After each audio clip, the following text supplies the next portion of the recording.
Since I don't see people joining, I would like to welcome all of you at our HPS.CESEE Global Book Talk, in which we are once or twice a month discussing important publications that appeared in history of science of Central, Eastern, and Southeastern Europe. And this time we will be discussing the new publication, the new book by Vedran Duančić about the geography and nationalist visions of interwar Yugoslavia. And I'm very happy that we could win Gibson from Tartu and Luka Gabrijelčič from Budapest/Vienna as commentators. And I'm also very happy that we have this presentation because Vedran is one of the founders of the very platform on HPS.CESEE. And I'm really looking forward to discussing his book, in which, as Maciej Górny, one of the historians of cartography of Eastern Europe, said, we can have a look at what is happening when the big father figure is gone. So what is happening in Yugoslavia when the main figure, Cvijić, I hope I'm pronouncing it right, is gone first to Paris and then gone completely. So Vedran's book is showing in a very interesting way the multi-perspectivity of what is happening in geography and cartography of Yugoslavia, of and in Yugoslavia after 1918. And by this is, I think, also the first time our list and our global book talks are going so far to the south of Central and Eastern Europe. So it's also our debut of discussions about Southern and Eastern Europe, Southeastern Europe.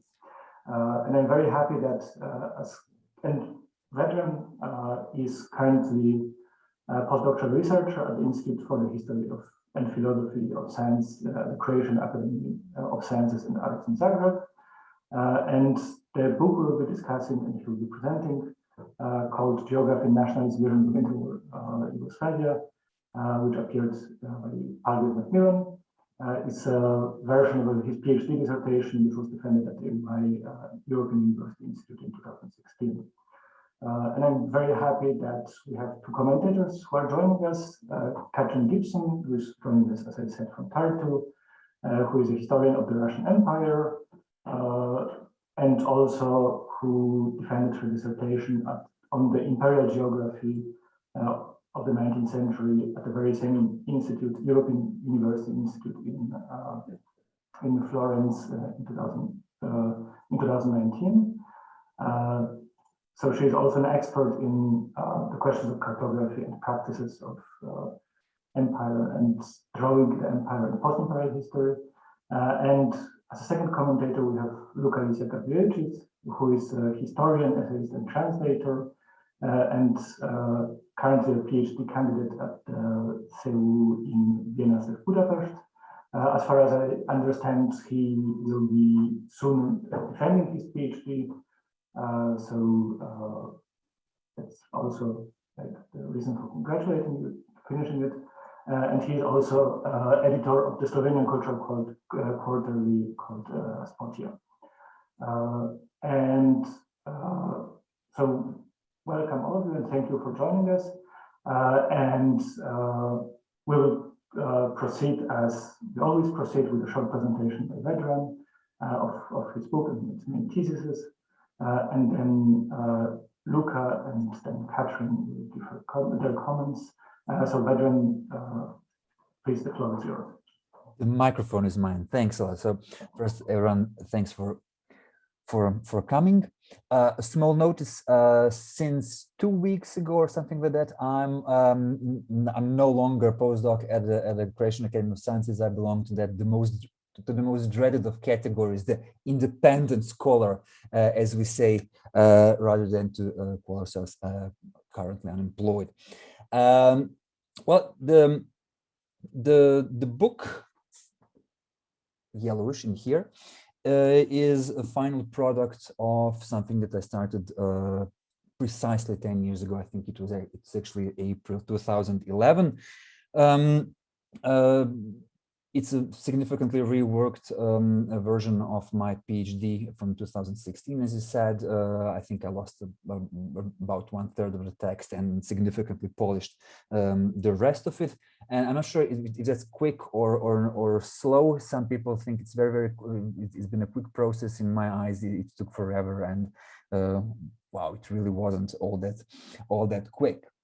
Now, since it's been some time since the book has been written, I'd like to think of myself nominally being the author of the book, but in reality being simply a more invested reader of the book who knows more than other readers of the book, and that's the angle I feel most comfortable presenting the book from.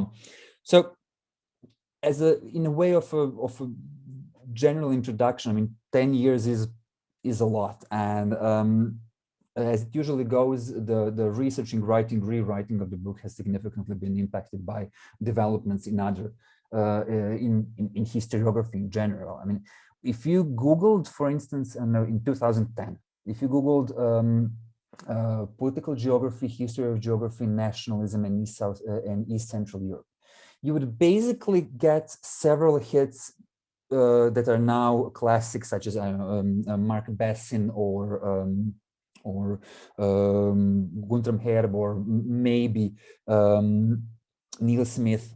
So basically doing research on Imperial Russia, Imperial Germany, and in the latter case, also Imperial USA. There would, of course, be a number of smaller studies as well. I mean, the list is obviously not exhaustive, but you kind of get my point. In 2010, I think it was Peter Hasinger's book on the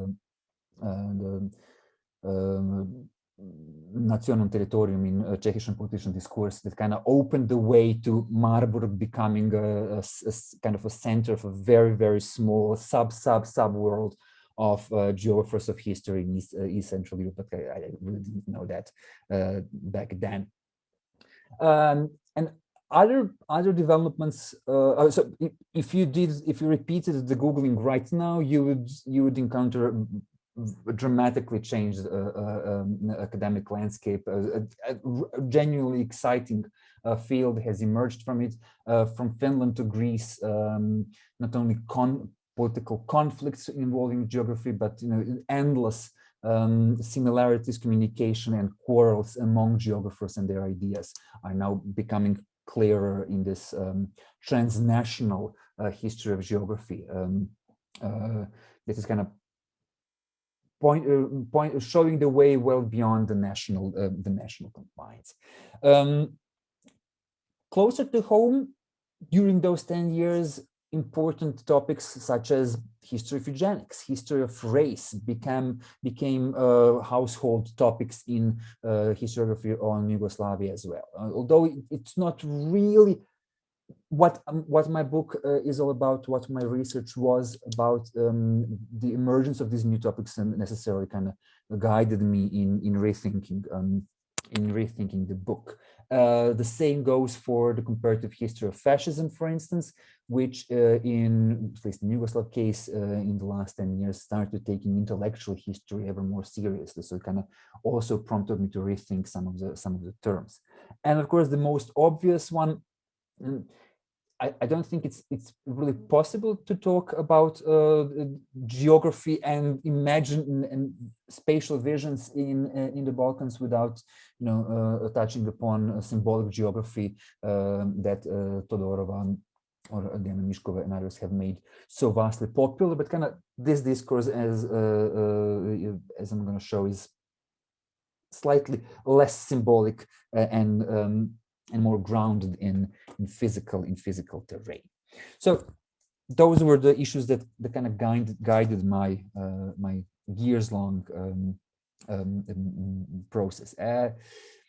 I would like to be able to tell you an exciting story of how I got interested in the project, in the whole topic. Unfortunately, I really can't. The origin story is very boring, very expected. It has to do with Jovan Cvijić, which is the most obvious a point of departure imaginable. The first step wasn't all that exciting, and I'm going to come back to that in a minute. But very soon, the second step that I took was much more intellectually revealing and pointed to something much bigger than Cvijić. It concerned the figure of Filip Lukas, notorious at that point, not that known Croatian nationalist ideologist who would later, since 2016, when he was officially rehabilitated, became broader known in Croatia, at least. And my realization concerning Lukas was, boy, this guy cannot stop talking about geography. So whenever he spoke about nationhood in Yugoslavia, in Croatia, and he spoke about that at least once per month in his recurring editorials in various cultural, political journals, magazines, which are all the rage at that time, and in his numerous quasi-scientific works, monographs, etc. So it became instantly obvious that throughout the interwar period, whenever there was a mention of nationhood in Croatia, in Yugoslavia, it would very soon be framed in a spatial, in a geographical mindset and reference system. And I think Lukas kind of opened, at least initially, showed me how interesting the whole discourse is, where the political and the scientific meet. So I'm still very much interested in this intersection of politics and science, in the sense that the whole national community can be captivated by discourse that is both at the same time. Why was it so mesmerizing for the contemporary nationalist intelligentsia? Well, Yugoslav geography, in a way, took things that were happening elsewhere in East Central Europe, and that's where geography was really at its finest, most elaborate in the interwar period. So in Yugoslavia, that goes even a small step beyond, simply because of the inherent complications, complexity of the Yugoslav state. And in the very specific cases of Yugoslav geographers, all of them seem to be able to offer a discourse that explains the past, the present, and even suggests that it can anticipate the future of the Yugoslav state, linking the tiniest of phenomena, whether in the physical landscape or in the cultural landscape, with supposed global geographical laws. Now, to go back to Cvijić shortly, I think Cvijić is the elephant in the room, in a sense. Cvijić is, I like to think about him as a Yugoslav Darwin. So you can't really write a history of biology in general without Darwin, but you really don't want to spend too much of your time and precious space writing about Darwin, because what are you sure you're gonna bring something new to the table?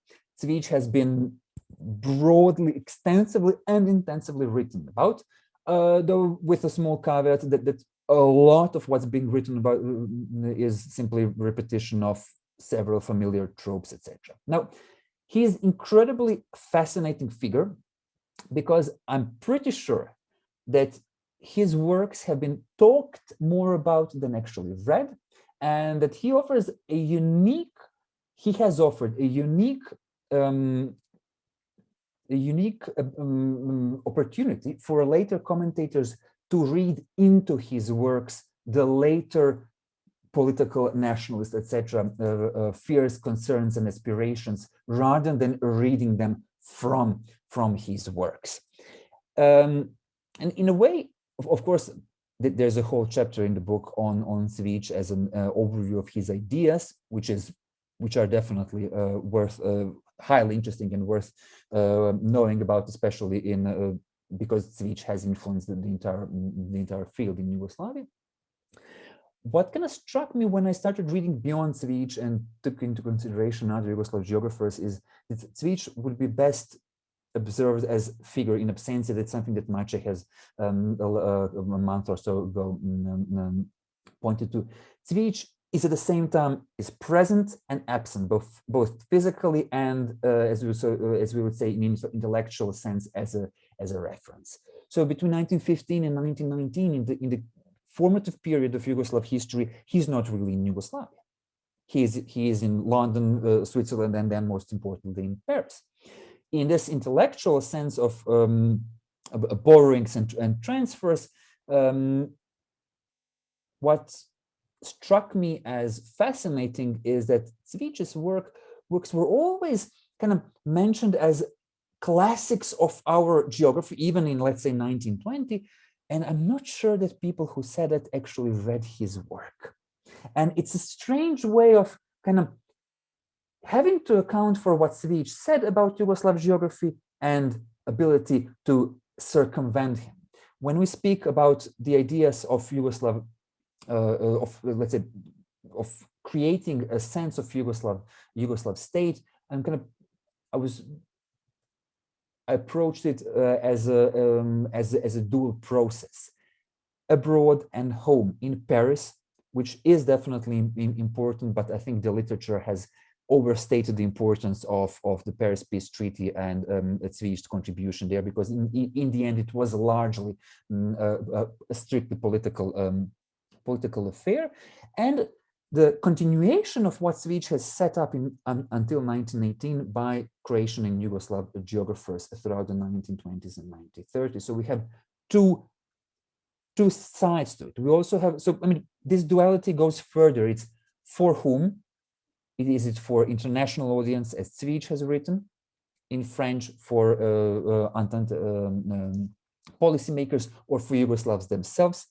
And of what? Are you narrating in favor of Yugoslavia or against Yugoslavia, as will be case with notably Lucas since the second half of the 1920s. So you kind of, the whole book, I think, has a series, progresses through a series of diets.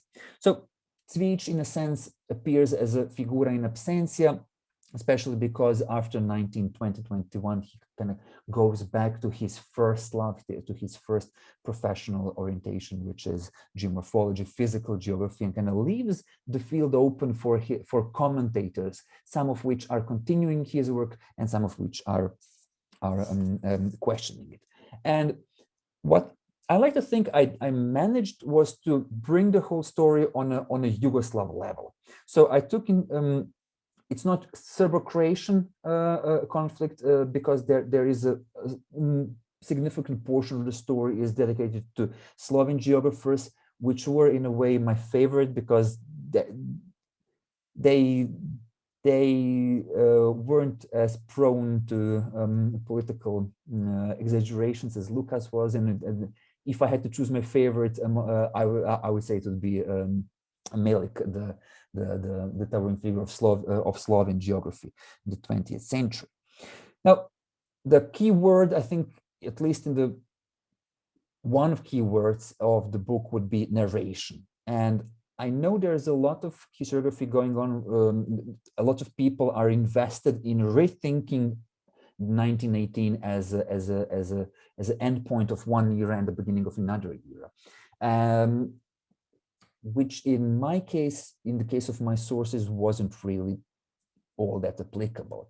I was surprised to see how absent Kronprinzenwerk, so the 24-volume overview of the Austro-Hungarian Empire, was in Interwar Yugoslavia. So they really invested considerable effort not to talk about what happened before 1918, and they were strangely willing to pretend that history actually begins in 1918, even if they were not in favor of Yugoslav unity, as, for instance, Lucas was not. So they all shared a large part of intellectual habitus. Coming from Vienna, Penck was a major influence on almost all of them, just not to the youngest generation who came to Vienna to study after he left for Berlin in 1906. And Cvijić again functioned as a sort of a nexus of an entire group, he was the person you would write to ask for books, to ask for if he could help you to get a position, etc.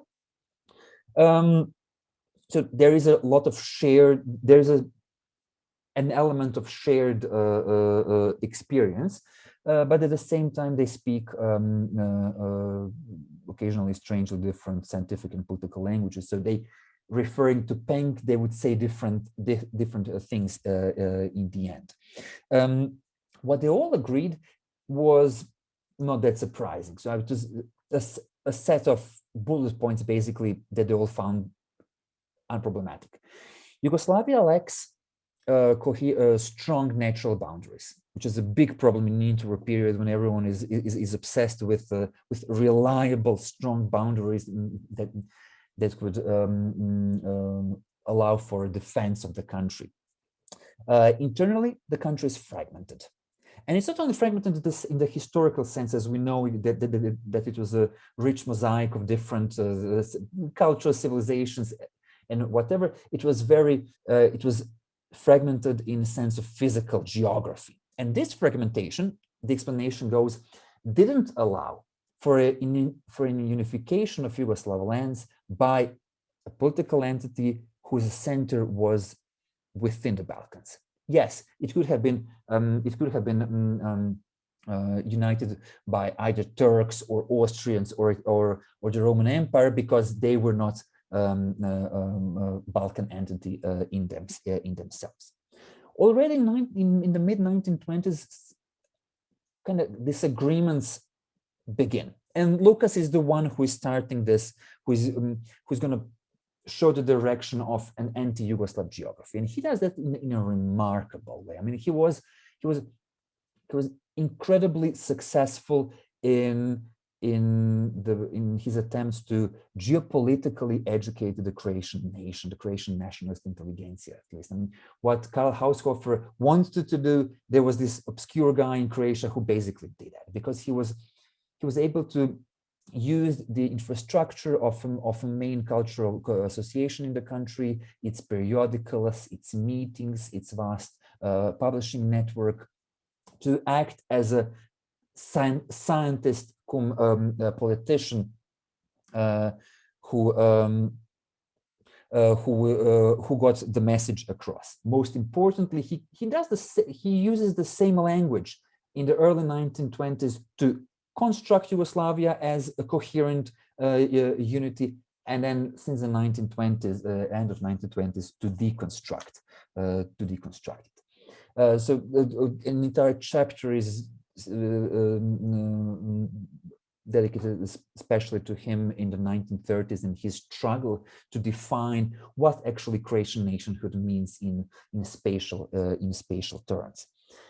Finally, a final remark is maybe should go to this again, a line of transnational borrowing, and that's a preoccupation with geopolitics that becomes very, very strong in the 1930s, especially in Slovenia, but kind of it plays out in a strange way, because they are drawn to the apparatus of geopolitics, but they're also very, very cautious because they're aware of the political implications that the discourse has in by that point Nazi Germany. And kind of it's interesting to see Slovenian geographers at the same time trying to use the German geopolitical discourse to think how to defend from German aggressive foreign policies. So I think this would be an appropriate time to close my a bit longish introduction, maybe just with a very, very short comment on the uniqueness of the whole experiment, because that was something that never happens again. I mean, geography in the post-war period becomes a very respectable academic discipline that has no political capacity to influence the political sphere as it did in the interwar period, and kind of is strange to see that during those 20 years, because of a number of specific reasons, discursive and political, they were able to do so and did so in a very, very fascinating and actually, I mean, not necessarily convincing way in a sense of explanations, but in a very politically pregnant, politically charged manner that convinced many people. Thanks. So it's my pleasure to be here today to talk about Vedran's new book, and thank you to Jan for inviting me to join this event as a discussant. And I'd like to just preface my comments by kind of emphasizing again that as a non-expert on Yugoslavia, I come at Vedran's book with a kind of perhaps a broader interest, and I'm going to be talking in my comments about some of the bigger themes that are explored in the book, and as well as it's where I see it fitting into this kind of wider history of geography that are being kind of written. So in reading Vedran's book, I was actually immediately reminded of an article which was published in 2020 by two British geographers, Ruth Craggs and Hannah Neate, in the Annals of the American Association of Geographers, in which they posed the following question. So what if, rather than starting from the United States or the United Kingdom in histories of geography, we start from Nigeria? So I'll post a link to this article in the chat after I've finished talking. But by asking this question, the two authors were inviting readers to think about how our understanding of the meaning and role of geography changes if we shift our gaze outside of Western Europe and North America. And when I was reading Vedran's book as well, it struck me that he was really engaging in a similar line of questioning and kind of posing, in other words, but in essence, the question of what happens if we look at the history of geography from the vantage point of interwar Yugoslavia. So I'd like to use my time as discussant to share some of my reflections on how I think Vedran's book tackles this question. So first of all, as Vedran also mentioned in his introduction, the book sits within a larger body of scholarship that very much comes also in the wake of the spatial turn in history of science.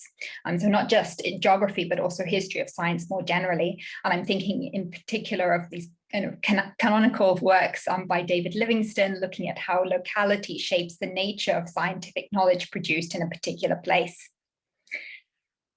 So when it comes to the intellectual history of geography, which is very much what I see your book as being, the particular historical and geopolitical context of the Balkans during the interwar period makes for some particularly illuminating developments in the kind of geography as a discipline during this time.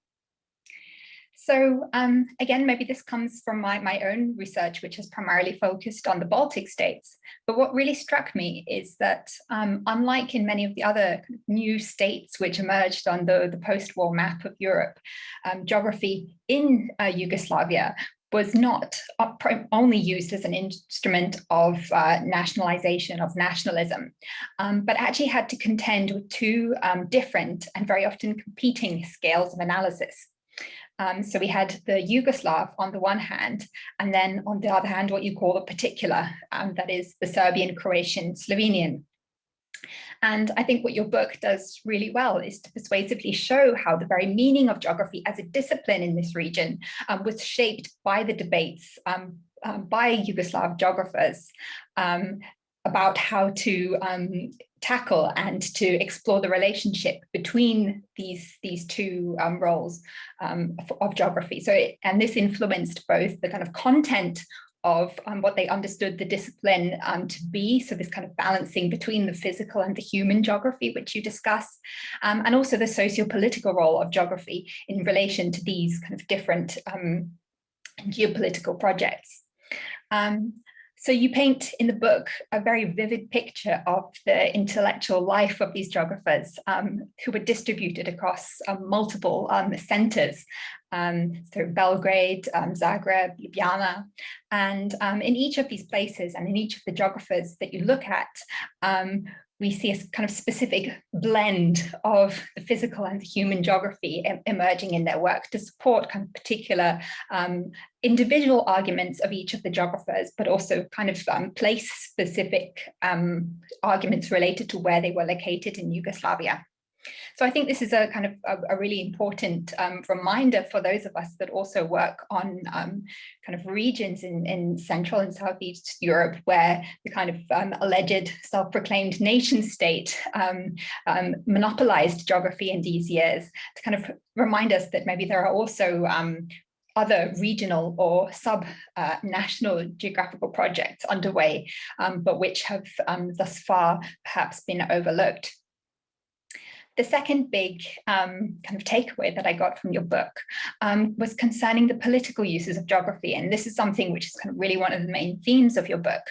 But it really struck me while reading it that there's been a very extensive elaboration in scholarly literature about the relationship between geography, empire building, colonialism, especially in the 19th century. But your book also speaks to this kind of newer body of scholarship, which is also emerging, about the role of geography in deconstructing empires and in the process of decolonialization in the 20th century. And what really fascinated me in your study was how, by looking at this, the interwar Yugoslav case, you're able to trace how geography was kind of monopolized as a resource for, on the one hand, breaking or deconstructing these previous imperial geographical legacies and narratives, as you mentioned earlier as well. And then on the one hand, constructing this kind of new Yugoslav narrative and vision, but then also at the same time deconstructing the idea of Yugoslavia. So we're constantly kind of playing with this kind of constructivist, deconstructivist dynamics in how geography is being used geopolitically. And you also, in your book, you referred to this also kind of as the dynamics of naturalization and denaturalization of territories. So it's this constant kind of push and pull between what the role of geography is that really kind of I see as lying at the heart of your book. So now I'd like to just draw attention to kind of three questions or kind of things which you can feel free to respond to afterwards as well, but just kind of questions that the book raised for me. The first one you've partly touched on already in your introduction as well, and this was kind of why geography in particular. Because one of the arguments you make in the book is how geography gradually kind of gained currency, especially kind of over history, gradually supplanted almost history as kind of one of the main kind of social science disciplines that was kind of used in geopolitics and used to explain the major social and political upheavals which were kind of unfolding in the region and shape them into coherent narratives. So I'd be interested if you could talk just a little bit more about this meteoric rise of geography in the early 20th century, not just in Yugoslavia, but also kind of across the Eastern and Central European region during this period. And the question of why did space rise to such preeminence in the interwar discourse? My second question relates to language, because again, one of the other themes of the book, which you've already mentioned, is the different audiences for the geographers' geographical publications. So on the one hand, the kind of international audience, people like Svić, who was publishing La Péninsule Balkanique in French, very much aimed at an international language of international audience of geographers. And then on the other hand, the kind of publishing in local languages for domestic audiences. And I was wondering, in this process of kind of trying to establish geography as a discipline in Yugoslavia, to what extent were there also efforts underway to elaborate kind of Serbo-Croatian Slovenian language of geographical terminology? And in particular, I'm curious if there was any efforts to try and kind of create new words for certain terms, for example, to distance the kind of distance kind of geography from its disciplinary roots in the region from people like Penck's Germanophone tradition. And then finally, I had kind of one overarching lingering question when I finished your book. And this was that the book focuses on the history of geography of Yugoslavia primarily. And I wondered whether the geographers that you study only focused on the internal territories of Yugoslavia, or did people like Svić, Lukas, Malik, and others also have something to say about the geography of other regions of the world? So in other words, did they work to promote geographical literacy of their nation only in kind of the internal geography of Yugoslavia, or did they have larger global ambitions for geography? Thank you. Thank you, Katrin. I don't know whether do you want to respond directly or do you want to respond after Luka's comment then to... I think I can respond right now. So thanks, Catherine, for great questions. The first one, why geography in particular? I mean, there is no spectacular answer. An important part of the answer, I believe, is the fact that it didn't go against the bits and pieces of historical argumentation. In Yugoslav case, writing history of Yugoslavs and Yugoslavia was notoriously difficult, if not impossible, even at the height of the willingness to think about Yugoslavia in general. So even in the 1960s, you would really struggle, and they did. I mean, struggled to write a synthesis of Yugoslavia's history, in a sense, actually prehistory. Geography here entered and used the useful, constructive bits and pieces from historiography, but then kind of added a layer that seemed to gloss over the differences and offer a unifying framework. And this unifying framework is crucial, I think, to the persuasiveness of geography in this sense, because the historians would write essentially about parallel developments of Yugoslav tribes that would in 1918 gloriously merge into one narrative. Sure, okay, but it was incredibly difficult to link all these parallel storylines before 1918, whereas geographers kind of opted for a broader picture, and with them, history was always geographically determined in a very determinist sense, and they could kind of shift levels vertically and horizontally. I mean, that's at least how I like to think about it. They would narrate at one moment a particular history, and then they would bring it on a higher level and talk about spatial history of an entire peninsula. Then in the very next paragraph, the scale of inquiry would again become very local. So it kind of gave them more leeway to pick the elements of the story that pointed towards integration, towards unity. That's something that neither literature nor the most obvious choice for nation building historiography ever could do in the Yugoslav case. Now, the language. Sure, there were some attempts, especially in Slovenia, to get rid of the German influences in the early 1920s.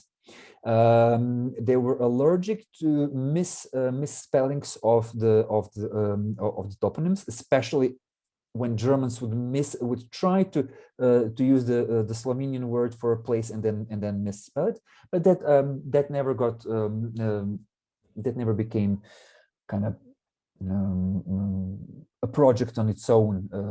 It was the attempts were marginal, and now when you ask the question, in retrospect, I am surprised that the terminology was so leveled throughout the country, whereas I don't recall anyone ever imposing new words or inventing new ones. I have no idea actually how that happened.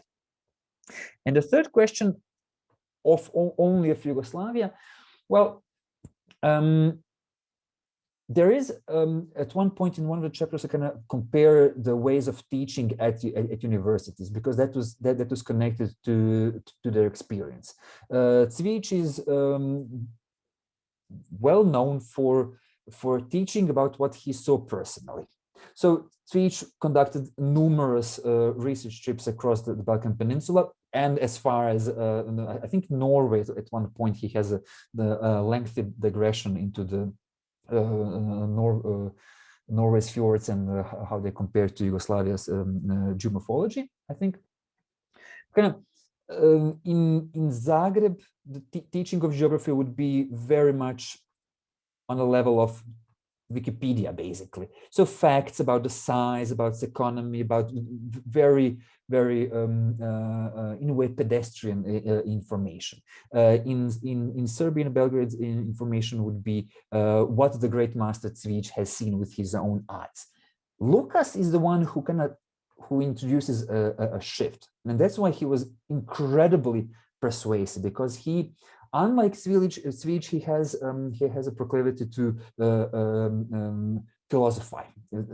So with him, everything is always metaphysical in one way or another. So whereas Cvijić would stop with at the level of empirical observation, Lukas would use that and build much further on the empirical findings of other people, because Lukas himself did very little field work. And they mentioned other parts of the world, not in their research, but in kind of synthetic writings. Yeah, sure, there were books about the Western Europe or Northern Europe, etc. But they had very little to say about. They were politically uninteresting for me, at least, and they were usually very marginal parts of their overall work. So. The answer is yes, there were, but I don't think they were either noteworthy or important. Thank you. Thank you, Vedran. And now we have the second commentary by Luka. So please, Luka.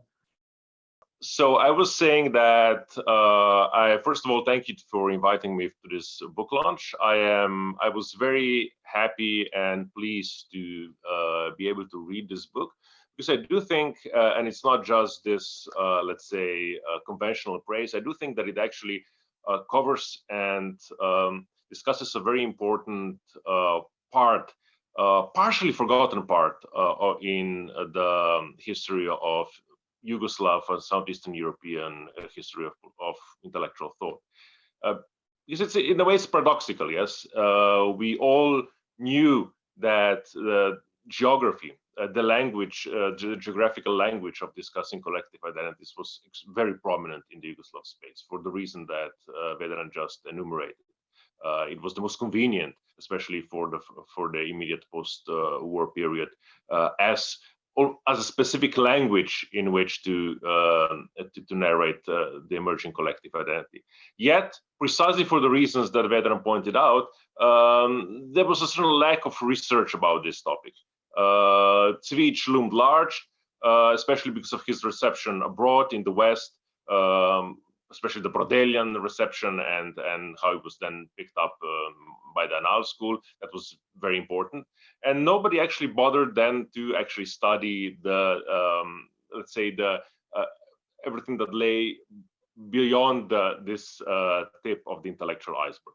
And I think that recovering this specific language of geography is indeed very, very important.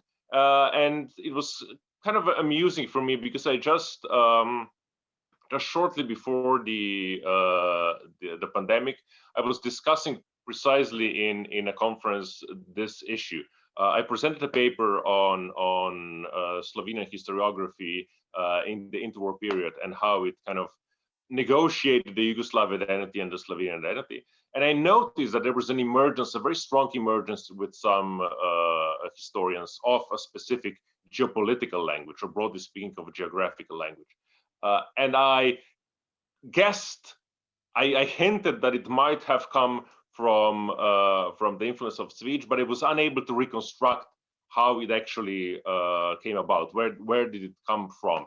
And now from this book, it's much clearer for me how that there was actually a very strong school and how it was influential in shaping the intellectual discourse, which would actually leave me to the questions that I would like to ask Vedran, namely precisely this issue.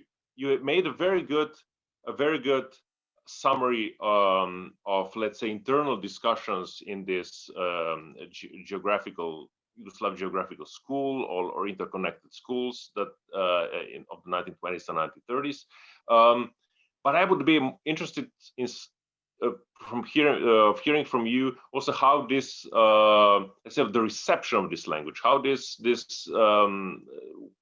way of talking about geography permeated into other fields as well, especially historiography, but also beyond, even I would say philosophy, literary studies, and so on. Because actually I found then bits and pieces of this, let's say, forgotten world all around the intellectual culture of the time. This is one aspect. The other would be you stopped the story at the end of World War, at the beginning of World War II. I mean, with Lucas, it goes into World War II, but then you say that this was in certain sense the golden period of Yugoslav geography, and then in the immediate post-war period, it waned a little bit. Still, I would press you to still say something, if you know how then this language reemerged, if it did, in the immediate post-World War II period. So especially when it became important, this production of knowledge about geography became important for Yugoslav socialist diplomacy in the fight for the redefinition of the borders in the post-World War II period. I have several other questions, but I will let you to address this, and then we can maybe continue the discussion. Thanks. Yeah, I mean, maybe to begin with the second question. It's the fact that the post-1945 period was radically different is not all that surprising. First of all, Lucas, the main problem maker in the story, flees away in May 1945, is sentenced to death in absentia and never returns to Croatia, to Yugoslavia again. He dies in Rome in 1959, I think. And as far as the rest of the people who lived on, unlike Cvic, they actually, in most cases, they transitioned into the new period very, very easily. Even people who were associated with Lucas. And there is a reason why when Melik was the guy to go to when Yugoslav government needed books supporting Yugoslav claims regarding Trieste, for instance. Melik kind of does in 1945 to 1947 what Cvic did in 1918, but he does it in an academically boring, so to say, way. So it's full of his books from the immediate post-war period would be very we call them positivist, very unprone to romanticizing the national affiliation of the local population. It would be about, data, hard data, nothing but the data. Of course, that doesn't mean that they weren't politically useful or even explicit, but kind of Melik was really, even in this, his work from the interwar periods kind of fits neatly into this into the profile of a supporter of territorial claims with data, so to say. And in that sense, after that, simply the language is radically different, and I think it was a it was a conscious decision not to go where some of the colleagues went in the interwar period. And as far as this permeation of language goes into the public sphere, it's not all that simple and straightforward. For instance, we see that Lukas, as the most notorious of examples, has produced such a complex understanding of spatiality of the Croatian nationhood that his fellow Croatian nationalists couldn't replicate it in, for instance, 1939, when they pushed for greater autonomy or even independence of the Croatian territories within the Kingdom of Yugoslavia. So he produces a very strange, very convincing, but very elaborate discourse that even his close companions, political companions, are unable to follow. And you see that even on the level of language, the language that they would use would be significantly, noticeably less elaborate than what he produced. Okay, that kind of, again, is not entirely surprising. I thought about that in terms of translation and simplification through translation of entire discourse. In Cvijic's case, that's actually more readily observable, because newspapers would occasionally print entire sections of his works, and occasionally wouldn't even reference him as the source of a phrase or of the idea, because by the mid-1930s it was very clear whose it was. So he was in a different direction, in a different way. He was an example of a very successful permeation of geographical language into the public sphere. Can I have a follow-up question? Sure. I was wondering two other things, especially how does have you studied how does there interact with the discourse about national economy? Mm-hmm. Because I think with Melik, at least, I read mostly his post-45 books, that national economy becomes very strong. Mm-hmm. And it does, because of course, he also writes books not just for the foreign political policies of the country, but also like for internal purposes as well, right? Our for the first, especially I think 5 years of the socialist period, he sort of provides a certain framework to think about it. And I was wondering how if there is a link also to a tradition of thinking about national economy in the interwar period as well. Yeah. Because I know that Melik, for example, he was influenced by some economists in the 20s, but I didn't find that as much present in your book, that aspect. Yeah. So Melik is indeed the only one who takes economy actually seriously. Cvijic formulated kind of a folksy, romanticized interpretation that relied heavily on ethnography. Lukas provided geopolitics of the national spirit, and Melik was again the positivist in this story. He was not only in his methodology but also in his research interests, and he was the only one to dedicate significant space in his works to economy, which is deeply ironic because Lukas spent, I think, 25 years or so teaching economic geography. So for at least 25 years in Zagreb, he taught economic geography. He wrote extensively, like textbooks on economic geography. But when it came to his public work, geography was suddenly secondary, if noticeable at all. I know that's not an entirely satisfying answer, but Melik was the only one that in my experience, show them interest in that. What about with that discussion with Dinko Tomašić, yeah? Because I think he does, however, include very strongly the study of geography and economics. Lucas, he's peripheral to your guys, but still. Sorry, who does? Who includes? Dinko Tomašić. Yeah. Okay. Sure. Yeah. No, you're right.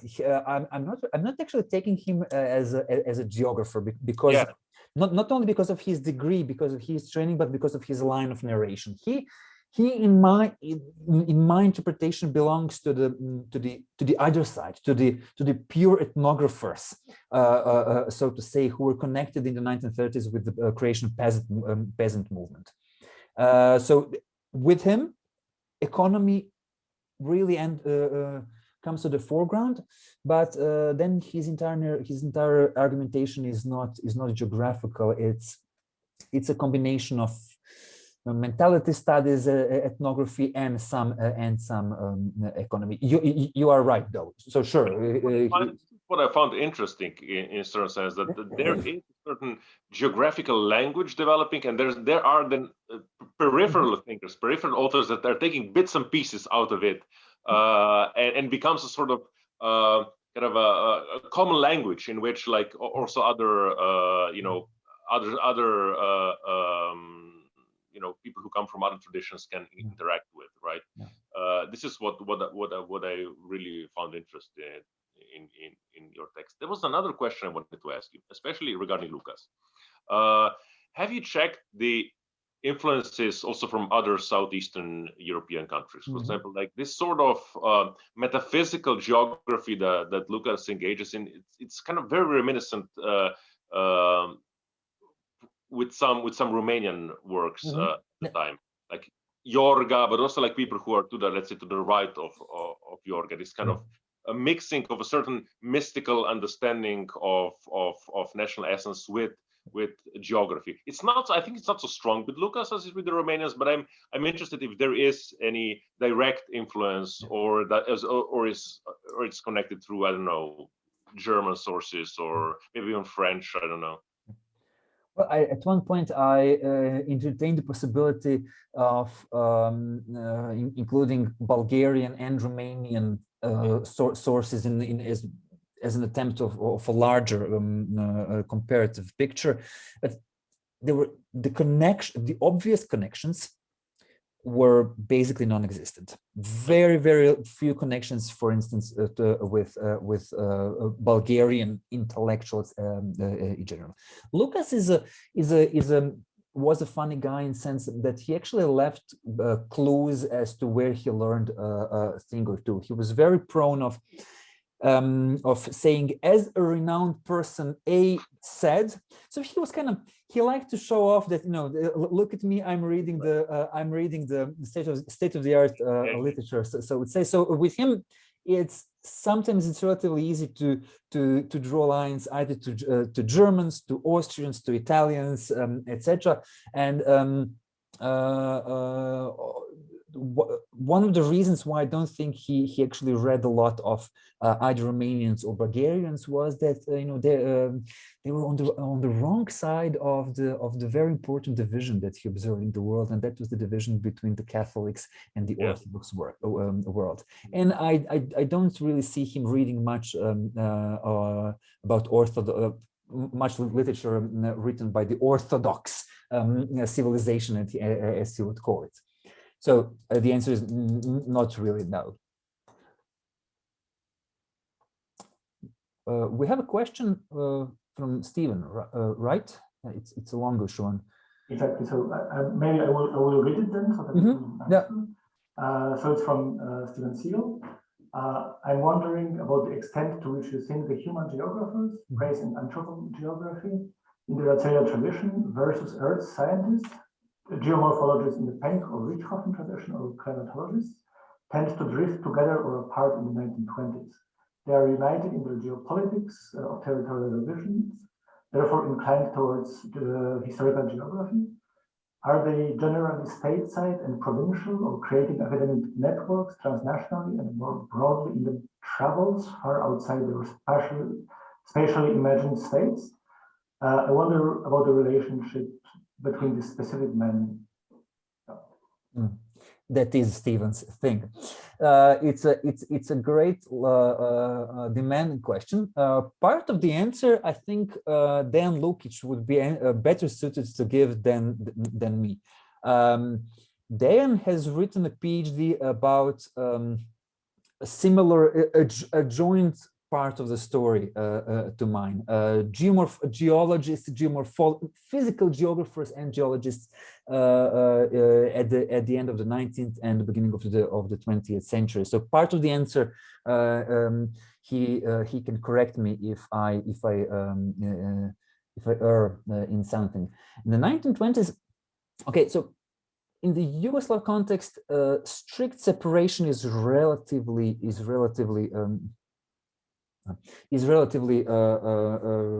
rare because it's a small community, and everyone has to do everything, at least in teaching from time to time. Connections between the physical and the human aspects remain the strongest in Belgrade. And that's partly because Cvijić showed interest in both sides, and he educates his heirs into both directions. And in the 1930s, we already see a slight separation of specializations. We see geomorphologists and we see anthropogeographers as sitting at the same table, but slightly drifting apart. Ljubljana and Zagreb were different cases, mostly because they were smaller, and there was one guy who from Zagreb who spent a lot of time in 1920s in Ljubljana, who was really not interested in human geography, who was he was interested in climate. And he taught anthropogeography only because he had to, and it also influenced the pace of development of anthropogeography in Slovenia. I don't really know much about the connections of the physical geographers, so to say, in the 1920s and 30s, and their net. What I know, what I suspect is that their connections were largely continuations of the relations that Cvijić had established. So they're kind of living they're using the resources that he has set up largely already before 1918. Dan is more than free to say if I'm missing something, or if I'm wrong. Hi, Dan. Do you, should I intervene? And if you feel necessary. I mean, in essence, the question is about the connection between the anthropogeography and the actual earth sciences.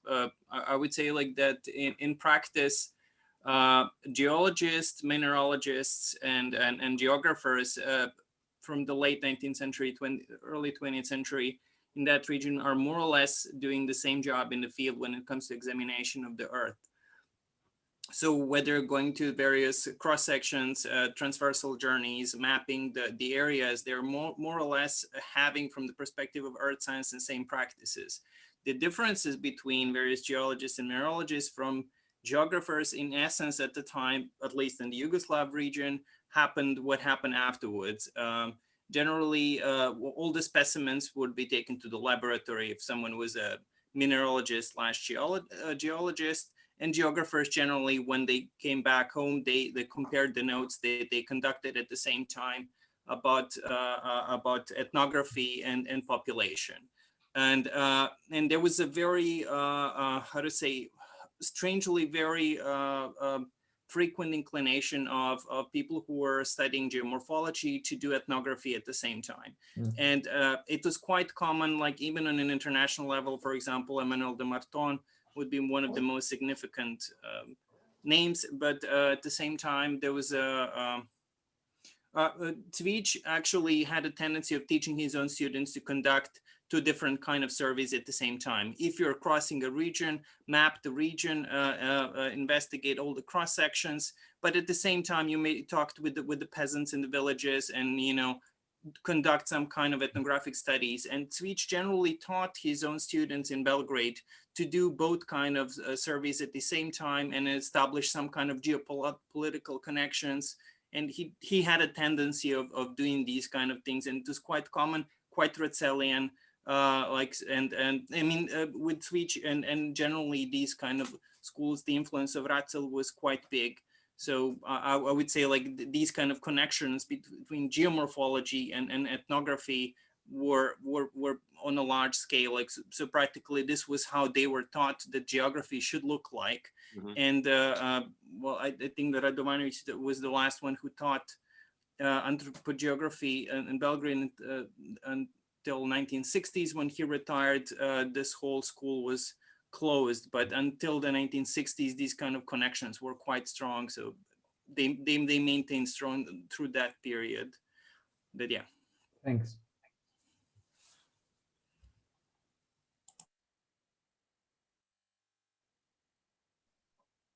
Thank you.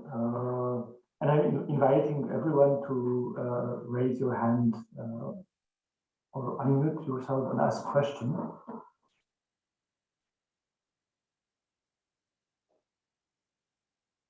If there is no one, one of the questions I had, Luka already asked about the question of transnational connections. But I was actually wondering if you could reflect a bit, how much was it the men's world you were talking about? I mean, it's very, I mean, in your presentation, you spoke like only about men. Was geography in this case something special in Yugoslav context, that it was populated by men, or like was it something special for example because it was connected to politics, or was it just a situation in Yugoslav science at the time? Yeah. Well, at that time you would have women not only as still largely as students, not part of the faculty. I of course don't have a complete and comprehensive data on that, and I can't comment with certainty. But I would say that this geography was among the exceptions in the sense that, at least in Zagreb and Ljubljana, where I've seen, you don't have a single female PhD until surprisingly late, for instance. Why is that so? I really don't know. I can't say. Whereas in history you would already have women students. It's not entirely possible that there was some, since you could study two things at the same time, so that they would study geography and history and would decide to, you know, pursue their major would be in history, not in geography. But I really don't have at the top of my head data on that.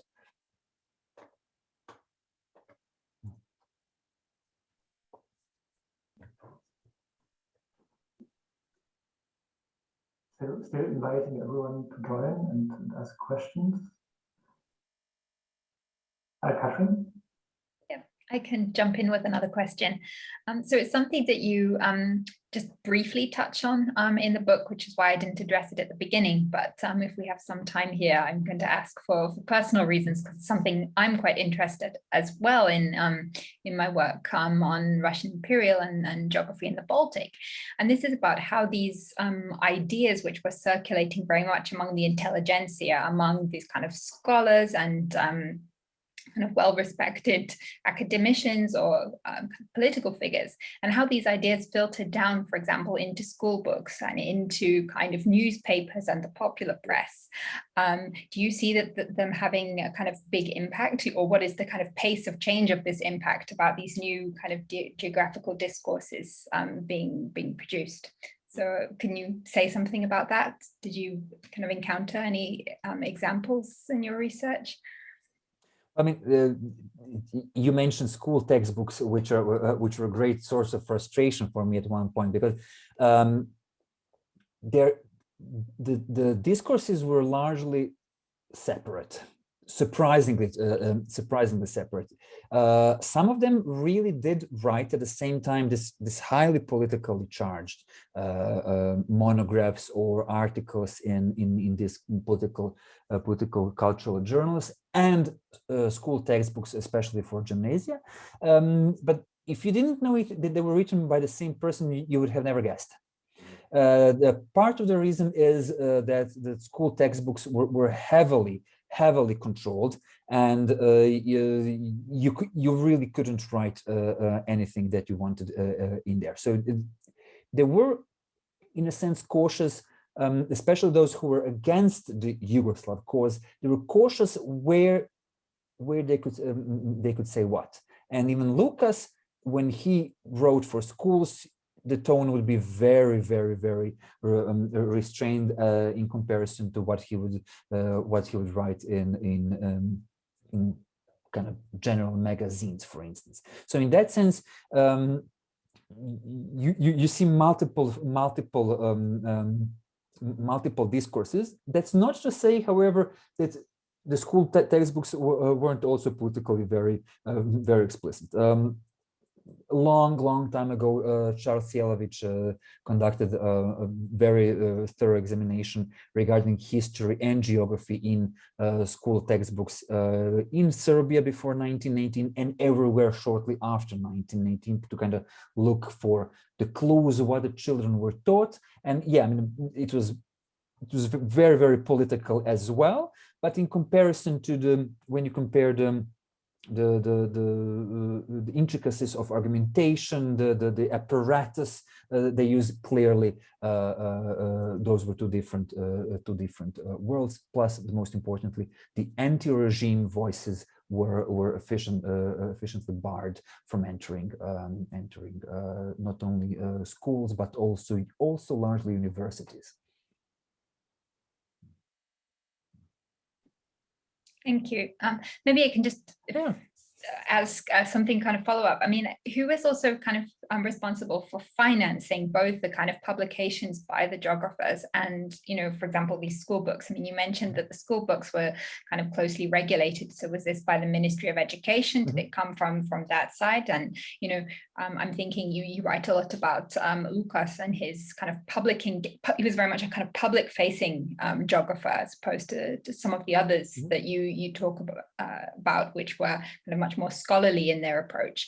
And I wonder, you know, you talk a lot about this Matica Hrvatska, if I pronounce that correctly. And so what was the role of these kind of organizations or kind of learned societies in both kind of supporting geography and the kind of publication, both of these kind of self-proclaimed geographers and scholars, but then also the kind of wider dissemination of these ideas? Yeah. Well, I mean, one of the main arguments I make is that part of the reason why Lukas was so exceptionally successful was that he didn't have to, he had more than a mainstream academia resources at disposal. So I was always surprised that Anton Melik's really boring histories and geographies of Yugoslavia from the 1920s were sold out and printed several times. I mean, who would buy that? Until you actually see in the late 1930s tactics used by Lukas. Matica Hrvatska is one of three maticas, Slovenian, Croatian, and Serbian. But it's the most prominent one in the interwar period, and they develop an argumentation that buying books is a political act. You support Matica Hrvatska, you support the Croatian cause. And I know that from a personal family experience, cleaning after my late grandmother, I found books from 1930s. I have no idea who bought them. So they were definitely Lukas's book, the books that he either personally published or that he oversaw publishing. The catch was that they weren't cut open. You know, the really old books, you had to cut them open. So on one side, you know, you would be a great patriot if you bought them. You didn't necessarily have to read them because they were occasionally incredibly boring.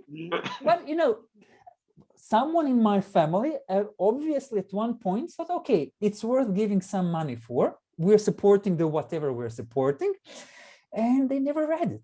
So, of course, I mean, that's an anecdote, and I have no idea how many people bought and didn't buy these books. But Lucas was successful because he had a lot of money at disposal. He didn't have to wait for a ministry's approval to publish yet another book. He can always wage a small war with various forms of censorship in his magazines. Plus, he was very careful, and that's really a cunning part of his personality. He would rage against the notion of Yugoslav unity. He was very careful not to rage against the Yugoslav king or the Yugoslav state. So, you know, there is no Yugoslav unity, and then you okay, what about Yugoslav state? And then silence. So that was one of the ways he could maintain his small, not only his, I mean, a small intellectual nationalist enterprise. May I join? Yeah. Do you hear me? Yeah. Okay. Sorry. May I join this discussion, because I think this issue about reception is very interesting. And since I approached it from the other part, and I, in a certain sense, by reading your book, I discovered where this comes from. I can tell that there was actually a wide reception of this sort of, I would say, geographical language. It's difficult to say whom it comes from. I was just reading last year a travelogue that some Slovenian writers wrote about Dalmatia, our littoral, and it's like a travelogue. Naše morje. Naše morje. I'm not sure. I'm not. I think it's Naše Primorje, but anyhow.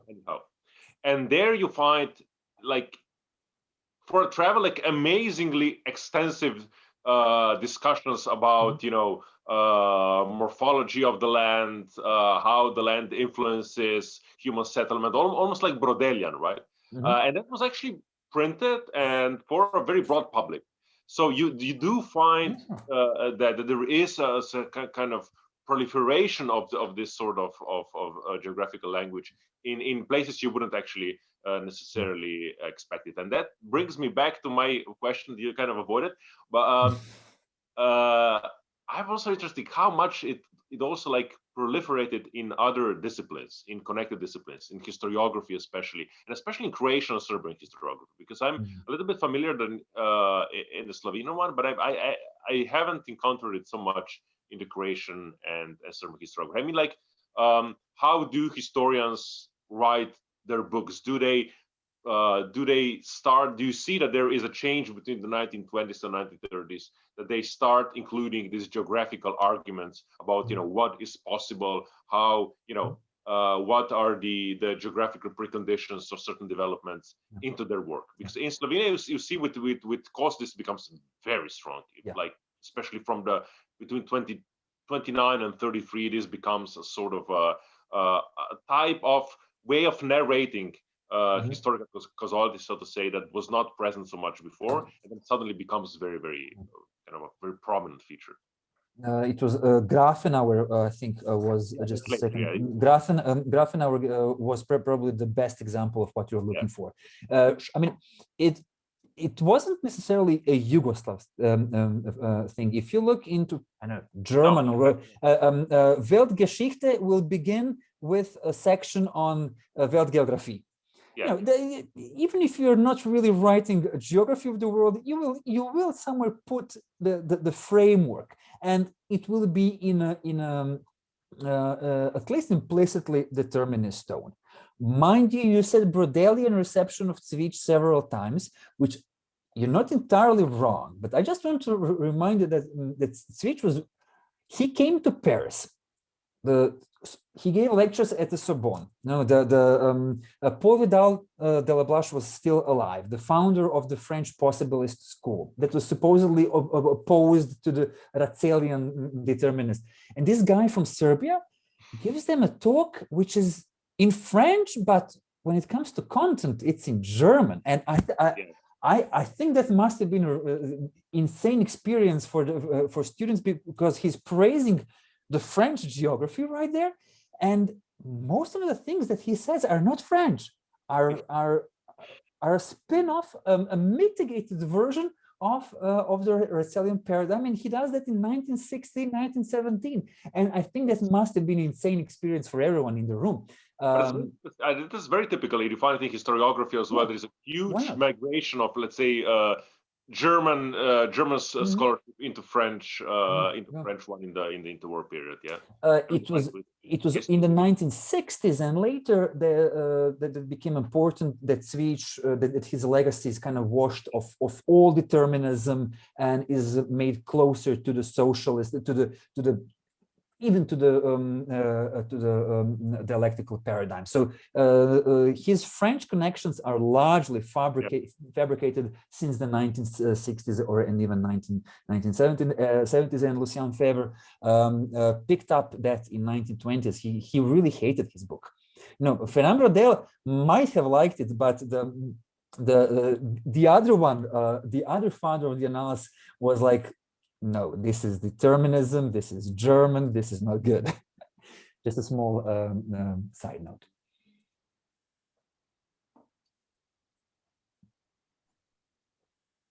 Thanks. While waiting for further questions, I wanted to come back actually to the question of terminologies. It's a very private question because I'm sitting on a book manuscript on terminologies. Because we were talking about toponyms and that the language didn't really change apart from the Slovenes. And I was wondering to which extent this language didn't change because it was Swedes. And I mean, so there's like very often in the history of terminology, there is a founding father whose terminology is then not contested. Even if you don't agree with this person on the level of theories or so on, there is still too big a figure to change something. So that would be the first part of the question. The second part is, this terminology survive also the communist time, and during the communist time and after the communist time? I mean, I know that you didn't work on it, but I was just very interested in you to maybe offer some reflections about it. Yeah. So, as far as the first question goes, great question. I don't know. Great question. I really don't know whether there was a single person.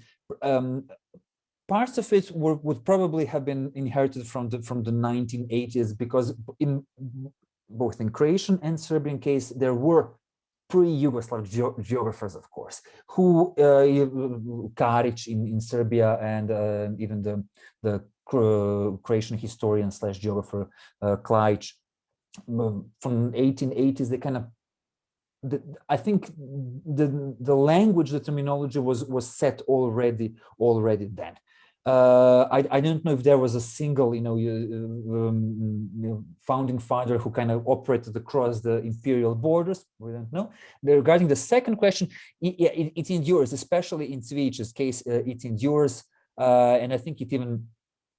That, in my eyes, is a sign of potential problem with his discourse, because much of what he has written, what he wrote, should not have endured so long, because you can't really go to an exam in geography or even ethnology nowadays with a switch in your hand, and yet we keep talking about him in the terms that he wrote in. So it's kind of an anachronistic perseverance of his language.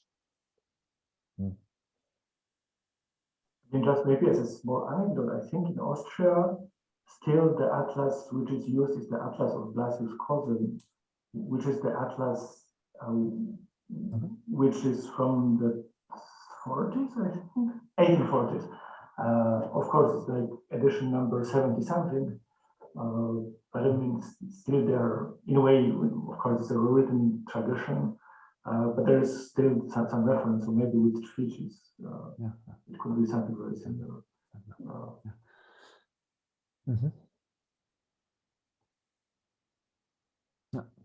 So maybe as a follow-up question, the question from Catherine, do you know whether there were any geographical dictionaries published with lists of terminology?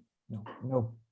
Okay, because I know this was a very kind of popular genre in the Russian Empire, for example, where they would like list terms and the etymology of all of the different terms, but there was nothing comparable. I don't know. I don't know about such things in the Yugoslav case. Thank you. Thanks. So there is the last chance to ask questions to Vedran. Those from the commentator also. If you have other questions.